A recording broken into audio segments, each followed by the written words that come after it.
Right, good morning YouTube. Right, so what we're going to do today, as you know, if you look at my walk around, I was concerned about the length of the mudguard and also the lack of protection on the radiator to be able to, if it kicked up stones and mud and whatever, would damage the radiator. So as you know, if you've seen my previous videos, I fitted an EvoTech Performance radiator guard to the bike, and that should hopefully protect the radiator okay.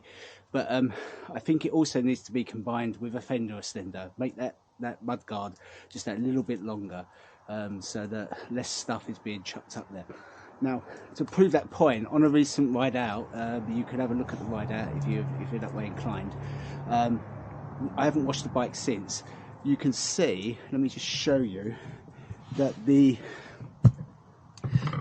amount of rubbish that got chucked up onto the radiator guard is still there, and that's because this mud guard is quite short.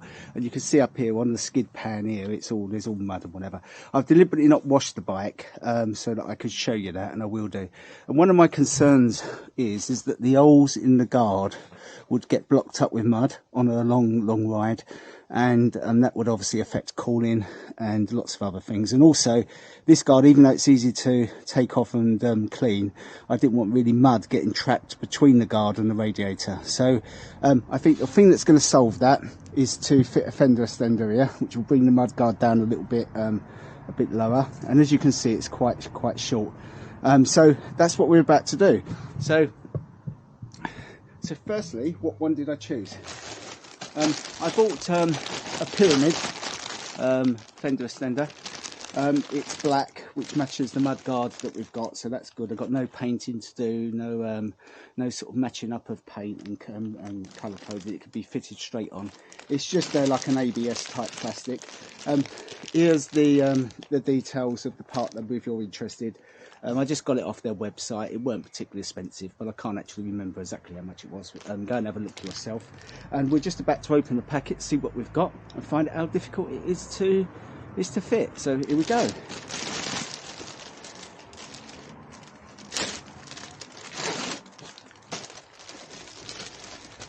Right, so don't need that yet. So what do we get? Obviously, here's the Fender extender itself. It's got a little pyramid logo there for those that are interested. And this, I'm assuming, will fit under there. And you can see it's the right one. They do different ones for different years of this particular bike. So make sure you order the right one. I'm not sure what the differences are between the different mudguards, but there is different versions on their website. So just choose the one that's for your bike, and it won't be too much of a problem. Right, so here we go. Let's have a look and see what else we've got. So within there, it looks like we've got some sticky pads and a couple of plastic like push-through fit securing stuff. So it looks like we're going to have to drill some holes or something. Hence why I brought the thing out. I didn't know that. I'm not sure whether the pads will be enough actually. We'll try that first, and if I can resist drilling into the fender then onto the mudguard, then that would be better. But if we have to, we have to. Let's see. So well, here's some instructions which we'll read in a minute. So I'm going to keep them in the packet. It's basically 4 little plastic push sort of, I don't know what you would call them actually. They're just like little sleeves. You push those pins in and they're spanned, so they're not screws. And that's probably important. I don't know if you can see there. I'll try and zoom in when I and get you a better look at that. And a number of different pads, all different shapes and sizes. Let's just put them to one side for now. So, oh right, that's just a load of dump. So what they're suggesting is it's going to take 12 hours to fit, and I assume that's for it all to cure properly, the sticky pads. So they're suggesting that you don't use the bike for up to 12 hours, but I can't believe it's going to take that long to fit. And what they're also suggesting is that you remove the mud guard, clean the inside, and then attach the sticky pads and stick it to the mud guard, and then using clamps hold it in position. I don't think I've got any clamps, so hopefully it will support its own weight. If not, I'll put some masking tape around it and hold it into position. And then after that, oh, there's two alternative methods. So that's the sticking with the pads alone, The other alternative method is to remove the mudguard, clean it, stick the pads on as usual, and then drill a 4mm hole in 4 positions and put those pads through. So that's what the 12 hours is. So apologies, that's to allow these to cure. So I think, not sure what's best to do. I'll be grateful for your comments actually, see what opinions you've got. So let's have a see, but let's have a go at sticking the pads first and see if that works. That saves me drilling any holes. But then again, I think I might drill the holes just to secure it, make it a little bit better. Right, okay, let's have a go. Right, so removing the mudguard. If you choose to do this, it's a relatively straightforward thing. You've got 2 securing bolts here, a little bolt there, and it's the same on the other side for this, but it holds the actual bracket for the brake line on there. So I'm not going to remove them. I'm going to see if I can get away without doing that, because I could get enough access under here to clean that, and that's what we'll have a go at doing then. Okay, so just bear with me, I need to get some cleaning stuff and we'll have a go. Right, the cleaner I'm going to use some carb cleaner, and if that, or some brake and clutch cleaner, and if that doesn't work, I've then got some other different types of cleaners that I can use. But let's have a go and see what we can do.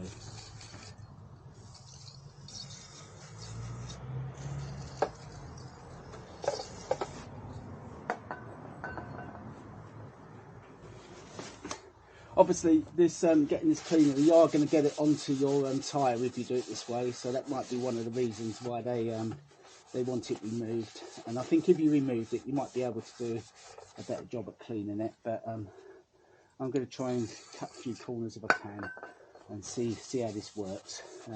If I have to take it off, I'll have to take it off at night time.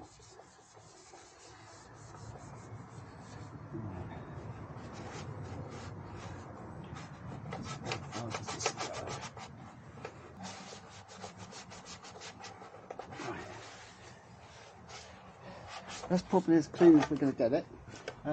What I'm going to do, it doesn't say you have to, but I think I'm going to clean the back of this as well, just to make sure that there's no grease or residue there.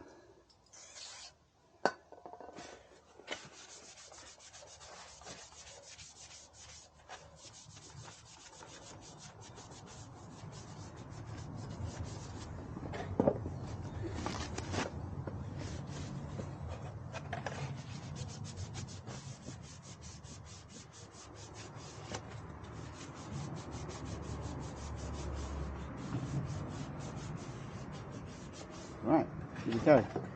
So the 2 different methods, the one that you're going to drill the holes and use the fixings requires you just stick sticky pads around the edge to create a gasket.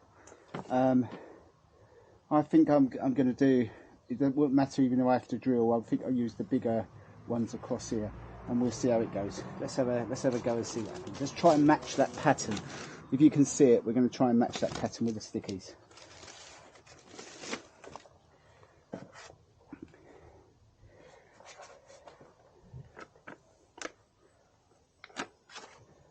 Well, at least these stickies appear to be very sticky, so a good thing.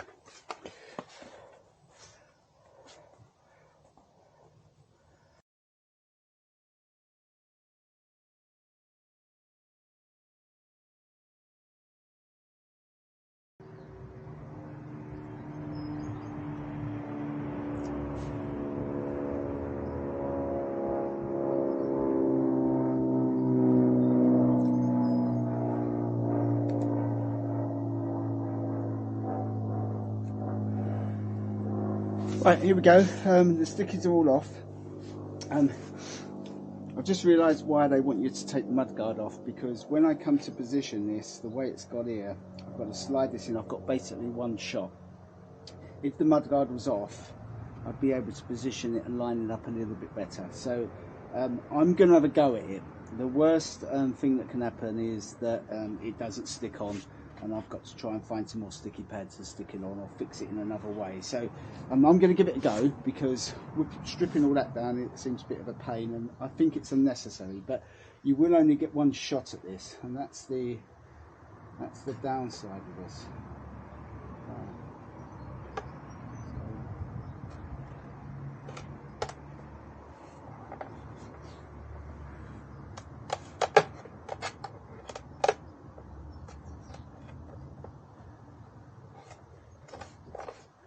Right, so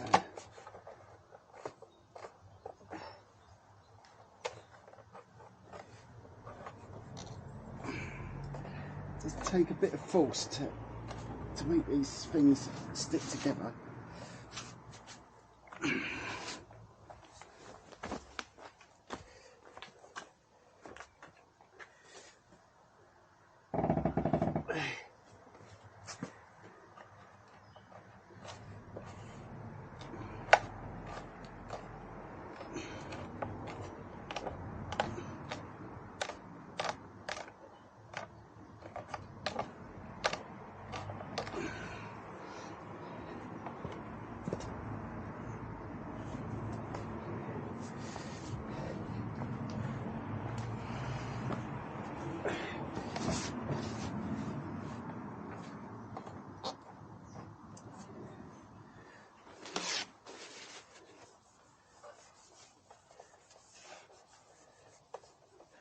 Well, it's stuck on.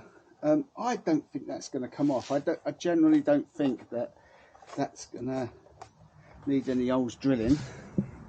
And you'll be able to see what a job done. I suppose I could have tried to fit that a little bit better, but hey, it is what it is. I'm not going to worry too much.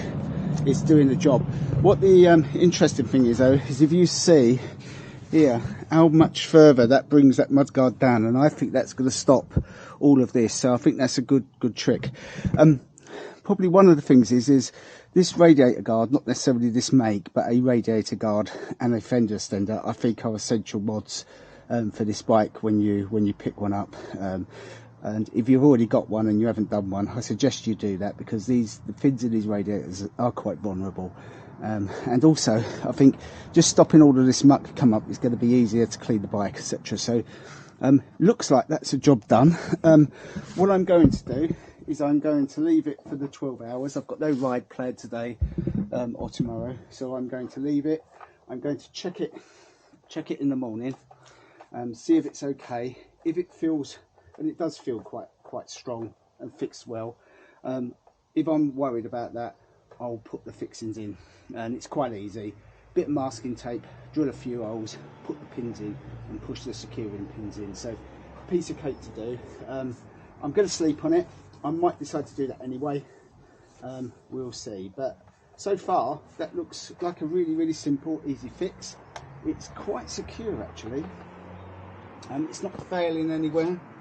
Yeah, nice and easy stuff. Okay, speak to you all later. By all means, if you have any thoughts, any suggestions, if you think I've done anything wrong or could do it better, let me know.